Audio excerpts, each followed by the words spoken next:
శ్రీ గురుభ్యో నమః. అందరికీ నమస్కారం. ఈరోజు మనం చూడబోయేది ఏమంటే మాఘమాసంలో కృష్ణపక్షంలో అంటే ఇప్పుడు వచ్చే సోమవారం అన్నమాట. ఆ రోజు ఫిబ్రవరి 24th. సో ఈరోజు వచ్చే ఏకాదశి గురించి. ప్రతి ఏకాదశి మనకి సౌభాగ్యం తెచ్చిస్తుంది, ఇంకా విష్ణులోక ప్రాప్తం ఇస్తుంది. దాన్ని ఓకే. ఈ పర్టికులర్ ఏకాదశి అంటే ఒక్కొక్క ఏకాదశికి ఒక్కొక్క స్పెషాలిటీ ఉంటుంది కదా. అట్లా ఈ పర్టికులర్ ఏకాదశి పేరు ఏమంటే విజయ ఏకాదశి. సో పేరులోనే మీకు అర్థమై ఉంటుంది, విజయం తెచ్చి ఇస్తుంది. జయం వేరే, విజయం వేరే. జయం అంటే జస్ట్ జయం, విజయం అంటే విశిష్టమైన జయం, అంటే ఇంకా దాంట్లో సంశయమే లేదు అన్నట్టు. సో ఈ విజయ ఏకాదశి గురించి ఎట్లా ఇది ప్రారంభమవుతుందంటే, పాండవులు కృష్ణ పరమాత్ముడిని అడుగుతున్నారు. యుధిష్ఠిరుడు అడుగుతున్నాడు, కృష్ణ ఈ విజయ ఏకాదశి గురించి కొంచెం చెప్తావా? అప్పుడు కృష్ణ పరమాత్మ చెప్తాడు, తప్పకుండా చెప్తాను, మీరు తప్పకుండా పాటించాలి కూడా. మానుషులుగా పుట్టిన అందరూ కూడా పాటించాల్సింది. దీంట్లో ఈ వర్ణం ఆ వర్ణం అట్లా ఏమీ లేదు, అందరూ పాటించాలి అని చెప్తున్నాడు. ఈ విజయ ఏకాదశి గురించి బ్రహ్మదేవుడు నారద మహర్షికి, అంటే బ్రహ్మదేవుడిని పుత్రుడైన నారద మహర్షికి బ్రహ్మదేవుడు చెప్తున్నారన్నమాట విజయ ఏకాదశి గురించి. దాన్ని నేను మీకు చెప్తాను అనేసి కృష్ణ పరమాత్మ పాండవులకి చెప్తున్నాడు. అప్పుడు బ్రహ్మదేవుడు నారదుడికి ఏం చెప్పారు అంటే, ఇట్లాగే నారదుడు అడుగుతున్నాడు, తండ్రి విజయ ఏకాదశి గురించి మీకు తెలుసా చెప్పండి అంటే, ఎందుకు తెలీదు, చెప్తాను విను. త్రేతాయుగంలో అంటే కథ ఇలా వస్తుందన్నమాట, ఈ విజయం ఎట్లా అని. త్రేతాయుగంలో శ్రీరామచంద్రమూర్తి వాళ్ళ తండ్రిని పితృవాక్ పరిపాలన చేయాలని అడవికి వెళ్తాడు కదా, సీత ఇంకా లక్ష్మణ అందరితో. అప్పుడు ఫస్ట్ వచ్చి దండకారణ్యంకి వెళ్తారు, అక్కడి నుంచి పంచవటికి వెళ్తారు. ఇంకా ఆ టైంలోనే వచ్చి సీత ఆకృతిని రావణుడు వచ్చి తీసుకెళ్ళిపోతాడు. సీత ఆకృతి అంటే నిజం సీతామాతని కాదు, సీతాని ఒక క్లోనింగ్ లాగా, ఒక బొమ్మలాగా. సో అది జీవంతో ఉన్నట్టు ఉంటుంది అంతే. ఎందుకంటే సీతాదేవి మహాలక్ష్మియే కదా. సో మహాలక్ష్మిని తాకే ధైర్యం, ముట్టే ధైర్యం ఎవ్వరికీ లేదు. సో ఆ రావణుడు యాక్చువల్లీ తీసుకెళ్ళినది సీతాకృతి అంటారు. సీతాని ఒక డూప్లికేట్, ఒక రూపం. అయినా వచ్చి ఒరిజినల్ సీత కూడా మాయమైపోతుంది, అది వేరే కథే. ఇప్పుడు లోకానికి అందరూ ఏమనుకుంటారు, సీతాదేవిని రావణుడు అపహారం చేసుకుని వెళ్ళిపోయాడు. సో ఇప్పుడు రాముడు కూడా నిజంగానే పత్ని తీసుకెళ్ళిపోయాడు అన్నట్టు అక్కడ నాటకం నటించాల్సిందే. ఆయన శ్రీరామచంద్రుడు ఎవరు అని అందరికీ తెలుసు, శ్రీమన్ నారాయణుడిని ఒక అవతారమే. సో సీతకి, రాముడికి, లక్ష్మికి, నారాయణుడికి ఎప్పుడు కూడా వియోగం అన్నది లేదు, సెపరేషన్ అన్నది లేదు. ఆయన ఎప్పుడు మహాలక్ష్మిని ఆయన హృదయంలోనే, వక్షస్థలంలోనే పెట్టుకొని ఉన్నాడు. కానీ లోకానికి ఒక పతి, ఒక హస్బెండ్ అంటే ఎట్లా ఉండాలి అని చూపిస్తాడు, మార్గదర్శనం ఇస్తాడు.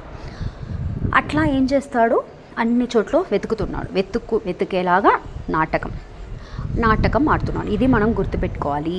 శ్రీరామచంద్రుడు కూడా మనలాగా ఏడ్చాడు, చేశాడు అంటే అది నిజం కాదు, అది జస్ట్ డ్రామా. ఇప్పుడు జటాయుని మీట్ అవుతారు. జటాయు వచ్చి పక్షి అది వచ్చి చెప్తుంది, ఇట్లా దక్షిణ దిక్కు వైపు సీతామాత అని రావణుడు ఎత్తుకెళ్ళేది నేను చూశాను అంటున్నాడు. దాన్ని విని ఆ తర్వాత వచ్చి కబంధుడిని సంహారం అవుతుంది, అంటే కబంధుడిని గర్వభంగం అవుతుంది. ఆ తర్వాత సుగ్రీవుడిని అన్నీ కలుస్తున్నారు. ఇంకా అప్పుడు కపిలందరూ కూడా ఒక్కొక్క దిక్కుకి సీతామాతని వెతకడానికి వెళ్ళేటప్పుడు హనుమంతుడు దక్షిణ దిక్కుకి వెళ్తున్నాడు. అక్కడ లంకాలో సీతాకృతిని చూసి మళ్ళీ తిరిగి వచ్చి చెప్తున్నారు కదా. అప్పుడు రామచంద్రమూర్తి వచ్చి చింత చేసేలాగా, అంటే ఆలోచించేలాగా అట్లా శోకంగా ఉన్నారు. అప్పుడు లక్ష్మణుడు అడుగుతున్నాడు, అన్న ఏమైంది, అదేరా ఇప్పుడు ఎట్లా సముద్రంని దాటి వెళ్ళి ఆమెని ఎట్లా తీసుకురావాలి అని నాకు ఒకటే ఆలోచనగా ఉంది. ఇది కూడా డ్రామా, మనం అర్థం చేసుకోవాలి. ఇప్పుడు అసురులు దైత్యులు చూసి ఓహో అవునా, అయితే రాముడు కూడా సామాన్య మనుషుడే అనమాట, అందుకే ఆలోచన చేస్తూ ఉన్నాడు ఏం చేయాలని తెలియకుండా అని వాళ్ళు అనుకోవాలి. అప్పుడే వాళ్ళకి నరకం కానీ అంతం తమస్ కానీ అవుతుంది, ప్రాప్తం అవుతుంది. బట్ దేవుడిని నిజ భక్తులు, హరిభక్తులు, జ్ఞానులకి తెలుసు ఈ శ్రీరామచంద్రమూర్తి చేసేది శోకంగా ఉండేది, ఏడ్చేలాగా చేసేది, కింద పడి ఏడుస్తున్నాడంట సీతాని రాముడు తీసుకెళ్ళిన తర్వాత. ఇదన్నీ జస్ట్ డ్రామా అని జ్ఞానులకి తెలుసు. ఎందుకంటే శ్రీరామచంద్రమూర్తి వేరే కాదు, నారాయణుడు వేరే కాదు, ఇద్దరు ఒకటే. సో అప్పుడు లక్ష్మణుడు అంటాడు, అన్నా నువ్వు సామాన్య మనుషులాగా ఎందుకన్నా నువ్వు ఇది చేస్తావు, నటిస్తావు అని అడుగుతున్నాడు. నీకు అన్నీ తెలుసు కదా అంటే, అట్లా కాదు, ఇది ఎట్లా వెళ్ళాలో తెలియట్లేదని మళ్ళీ కావాలని అంటాడు. అప్పుడు లక్ష్మణుడు వచ్చి ఒక సలహా ఇస్తున్నాడు, అన్న నాకు తెలిసి ఇంకా కొంచెం దూరం వెళ్తే అక్కడ బకదాల్బ్యా అని ఒక ఋషులు ఉన్నారు. ఆ మహర్షి లక్షం సంవత్సరం నుంచి ఉన్నారంట. అంటే ఆ కాలంలో అట్లా ఉండేవారు కదా, తపశ్శక్తిలో వాళ్ళ ప్రాణంని పెట్టుకునే సామర్థ్యం వాళ్ళకు ఉంది ఆ దేహం లోపల.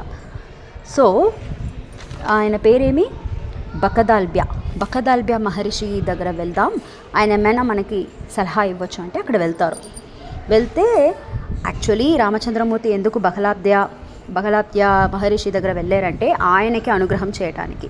బట్ బయట లోకానికి ఎట్లా చూపిస్తాడు, నేను వెళ్ళి ఆయన దగ్గర సలహా తీసుకుంటాను అన్నట్టు చూపిస్తాడు. బట్ కాదు, ఆయన కూడా హరిభక్తుడే కాబట్టి ఆయన రామచంద్రుణ్ణి ఒక పాదం సేవించడానికి ఈయన వచ్చి వెళ్తున్నాడు రాముడు. అప్పుడు వెళ్తే బకదాల్బ్యా మహర్షి అడుగుతున్నారు, రామ్మ ఏమైంది, నీకోసమే నేను ఎదురు చూస్తూ ఉన్నాను, వచ్చావు, నీ దర్శనం నాకు దొరికింది, ఏమైందంటే ఇట్లా సీతాని తీసుకెళ్ళిపోయాడు రావణుడు, ఆ దక్షిణ సముద్రంని దాటి వెళ్ళాలి, ఎట్లా వెళ్ళాలో ఏమని అర్థం అవ్వలేదు, నా కపిసేన అందరూ నాకు సహాయం చేయడానికి రెడీగా ఉన్నారు, కానీ ఎట్లా వెళ్ళాలి, ఎట్లా సముద్రం దాటాలి అంటే అప్పుడు మహర్షి చెప్తున్నారు, ఇప్పుడు చూడండి ఇది మనకి కావాల్సిన పాయింట్. చూడు రామా, ఇప్పుడు వచ్చే మాఘమాసంలో కృష్ణపక్షంలో వచ్చే ఏకాదశిని విజయ ఏకాదశి అంటారు. ఈ విజయ ఏకాదశిని ఒక స్పెషాలిటీ ఏమంటే, మనం ఏమీ కోరుకోకుండా ఎప్పుడులాగా ఏకాదశి భక్తితో దశమి, ఏకాదశి, ద్వాదశి 3 పరిపాలన చేసి దాని కృష్ణుడికి కృష్ణార్పణమని అర్పణ చేసేస్తే మనకి ఇగలోకం కాకుండా పరలోకంలో కూడా అన్ని సంపత్తులు, సౌభాగ్యాలు అన్నీ దొరికి మనకి ఆఖరికి ముక్తి, వైకుంఠలోకంని మనం పొందుతాము. కానీ ఇప్పుడు కొన్ని సమస్యలు ఉంటాయి. వాళ్ళకి ఇంట్లో, ఫ్యామిలీలో, ఆఫీస్లో, బిజినెస్లో ఎక్కడైనా ఉండొచ్చు. ఏమంటే శత్రువులు ఉంటారు, వాళ్ళు ఎప్పుడైనా మనని ఆక్రమణం చేయొచ్చని ఒక భయం ఉంటుంది. ఇంకా కొన్ని మందికి చూస్తే కోర్టు కేసులు జరుగుతూ ఉంటాయి, ఏదో ఒక ప్రాపర్టీ విషయం ఉండొచ్చు, బిజినెస్లో ఏమైనా ఉండొచ్చు, ఇన్సూరెన్స్ రాలేదు, ఇట్లా ఎన్నో సమస్యలు ఉంటాయి. ఇంకా కొన్ని మంది వాళ్ళ థింగ్స్ వచ్చి ఎవరో ఒకరు తీసుకుని వెళ్ళిపోయి ఉంటారు. ఇప్పుడు సీతాని తీసుకెళ్ళిపోయినట్టు వాళ్ళ థింగ్స్, ప్రాపర్టీ, గోల్డ్, క్యాష్ ఏదైనా ఉండొచ్చు, బండి ఏదైనా ఉండొచ్చు. సో అది వచ్చి ఎవరో ఒకరు తీసుకుని పోయి ఉంటారు. అది కూడా కోర్టు కేసు, పోలీస్ స్టేషన్ అని పాపం తిరుగుతూ ఉంటారు. ఇలాంటి వాళ్ళ కేసులో వాళ్ళ పర్టికులర్ ఆ సమస్యలో వాళ్ళు గెలవాలి. అది కూడా ఎట్లా, విశిష్టమైన గెలువు, అందుకే విజయ. ఆ విజయం వాళ్ళకి రావాలి అంటే దానికి ఒక వ్రతం ఉంది. ఆ వ్రతంని నేను నీకు చెప్తా. ఈ మాఘమాసంలో వచ్చే కృష్ణపక్ష విజయ ఏకాదశి అంటే మనకి ఇప్పుడు ఫిబ్రవరి 24 సోమవారం వస్తుంది. ఆ రోజుకి ఏం చేయాలని చెప్తా. ఇది 3 రోజు వ్రతం అన్నమాట. రేపు దశమి 23వ తారీఖు ఫిబ్రవరి మనకి. సో దశమి రోజు రామ నువ్వేం చేస్తావు, ఒక కలశం, ఆ కలశం దేంట్లో అయినా ఉండొచ్చు, బంగారంలో ఉండొచ్చు, వెండిలో ఉండొచ్చు, తామ్రంలో ఉండొచ్చు, బ్రాంజ్ మెటల్, ఇది మట్టిలో కూడా ఉండొచ్చు. మనకి అంత సామర్థ్యం లేదు అంటే మట్టిలో కూడా తీసుకోవచ్చు. ఒక కలశం కొనుక్కొని వచ్చి దాన్ని దేవుడి గదిలో శుభ్రం చేసి ముగ్గు అన్నీ పెట్టిన తర్వాత గోమేయంతో అది కూడా శుభ్రం చేసి ముగ్గు పెట్టి ధాన్యాలు వేసి కొంచెం దాని మీద ఈ కలశంని ప్రతిష్టాపన చేసి, యూజువల్లీ మనం ఎనీ పూజ, వరలక్ష్మి వ్రతం, ఏదైనా పూజలు చేసేటప్పుడు, మంగళగౌరి వ్రతం ఇలాంటి చేసేటప్పుడు కలశం ప్రతిష్టాపన చేస్తాం కదా, అట్లాగే అదే మెథడ్లో ప్రాసెస్లో మనం కలశ ప్రతిష్టాపన చేయాలి. దాంతో ఒక నారాయణుడు ప్రతిమ చేసుకోవాలి. దేంట్లో అయినా చేసుకోవచ్చు, పసుపుతో చేసుకోవచ్చు, మట్టిలో చేసుకోవచ్చు, శుద్ధమైన తులసి మట్టిలో చేసుకోవచ్చు. ఇట్లా దాన్ని కూడా పెట్టి ఆవాహనం చేసి దానికి నైవేద్యాలు, షోడశోపచార పూజలు అన్నీ చేసి ఆ కలశంని ఆవాహనం చేసి దశమి ఒక పూటే తిని ఇంకా మళ్ళీ తినకూడదు. నెక్స్ట్ ఏకాదశి రోజు కూడా ఆ కలశంని మనం జరపొద్దు. ఆ కలశానికి మళ్ళీ షోడశోపర పూజలు ఇంకా పళ్ళు అన్నీ పెట్టి నైవేద్యాలు అన్నీ మనం చూపించాలి. ఇంకా ఏకాదశి రోజు, విజయ ఏకాదశి రోజు మొత్తం ఏమీ తినొద్దు, తాగొద్దు. అయిపోయింది. ఆ రోజు మొత్తం హరినామ స్మరణ, హరినామ సంకీర్తనం, ఇట్లా మనం దేవుడు చింతలోనే ఆ టైం మొత్తం మనం వచ్చి స్పేర్ చేయాలి. నైట్ జాగరణ ఉండాలి. జాగరణ అంటే నిద్రపోకుండా ఎంతసేపు ఉండగలుగుతామో అంతసేపు ఉండాలి. నెక్స్ట్ డే ద్వాదశి పొద్దున్న లేచి స్నానం చేసి బేసిక్ పూజలన్నీ కంప్లీట్ చేశాక ఆ కలశాన్ని తీసుకెళ్ళి, ఆ కలశం ప్రతిమ రెండు కూడా తీసుకెళ్ళి ఎక్కడైనా మన ఇంటి దగ్గర నది కానీ, ఒక లేక్ కానీ, సరోవరం, సముద్రం ఇట్లా ఏమైనా ఉంటే అక్కడ తీసుకెళ్ళి ఈ కలశాన్ని పెట్టి మళ్ళీ పూజ చేయాలి. పూజ చేసేసి ఆ ప్రతిమ ఉంది కదా, నారాయణ ప్రతిమ, దాన్ని, అది మట్టిలోనో పసుపులోనో చేసి ఉన్నాం కదా, దాన్ని ఆ నీళ్ళలో విసర్జనం చేసేయాలి. లేకపోతే ఆ నారాయణ ప్రతిమతోనే ఆ కలశంని మనం ఒక మంచి సద్బ్రాహ్మణుడు అంటే ఏకాదశి చేసే సద్వైష్ణవుడికి దానం ఇవ్వాలి. దాంట్లో ఒక 100 రూపాయో 500 రూపాయో మన ఎలిజిబిలిటీ బట్టి మనకి ఎంత అవుతుందో అంత. 10 రూపాయలు అంటే 10 రూపాయలు కూడా పెట్టచ్చు మనం దక్షిణ. సో మనం ఎంత ఇవ్వగలుగుతామో ఆ దక్షిణ కూడా పెట్టి ఒక సద్బ్రాహ్మణుడు ప్రతి ఏకాదశి చేసే ఒక సద్బ్రాహ్మణుడు, సద్వైష్ణవుడికి ఈ కలశంని దానమిచ్చి వాళ్ళకి దండం పెట్టుకోవాలి. అంతే, వ్రతం అయిపోయింది. ఈ ద్వాదశి కూడా ఒక పొట్టే తిని ఇంకా ఫుల్ డే ఏం తినొద్దు. ఇలా చేస్తే తప్పకుండా విజయం అవుతుంది. మనం ఎలాంటి సమస్య మనకున్నా సరే, మన లైఫ్లో, బిజినెస్లో కానీ, ఆఫీస్లో కానీ, శత్రువులు భయం, లేకపోతే కోర్టు కేసు ప్రాబ్లమ్స్, లేకపోతే ఏమనే తెలియట్లేదు, ఒక భయం ఉంది అని ఒక ఫీలింగ్ ఉంటుంది. ఎందుకు ఇలాంటిది సమస్యలని విజయ ఏకాదశిని ఈ 3 రోజు కలశం పెట్టి, నారాయణ ప్రతిమ పెట్టి, దానికి పూజ చేసి, దాన్ని బ్రాహ్మణుడికి దానం ఇచ్చామంటే అన్ని సమస్యలు పోతాయి. మనకి ఏదైనా ఇంకా ఇన్ని రోజులు ఎంత కష్టపడ్డామో, అసలు ఈ ప్రాబ్లమ్ని మనం సాల్వ్ చేయలేకపోతున్నాం. అట్లాంటి ఏ ప్రాబ్లం అయినా సరే సాల్వ్ అయ్యి శత్రు భయం నుంచి మనం బయటకు వచ్చి మనం లూజ్ చేసిన థింగ్స్ అన్నీ మనకి దొరుకుతాయి. ఎట్లా? ఈ కలశం పెట్టి నారాయణుడిని పూజ నిష్టగా చేసి దాన్ని మనం ఒక మంచి ప్రతి ఏకాదశి చేసే సద్వైష్ణవుడికి దానం ఇచ్చాం కనుక మనకి అన్నిట్లో కూడా విజయం తెచ్చి ఇస్తుంది అని ఋషి పేరేమి భగదాల్బ్య ఋషులు.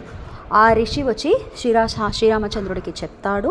రామచంద్రమూర్తి కూడా అట్లాగే చేస్తాడు. యాక్చువల్లీ మీరు ఇంకొకటి కూడా ఇక్కడ తెలుసుకోవాలి. రామచంద్రమూర్తి, నారాయణ ఇద్దరూ వేరే కాదు, ఇద్దరు సేమ్ నారాయణ అవతారమే రామ.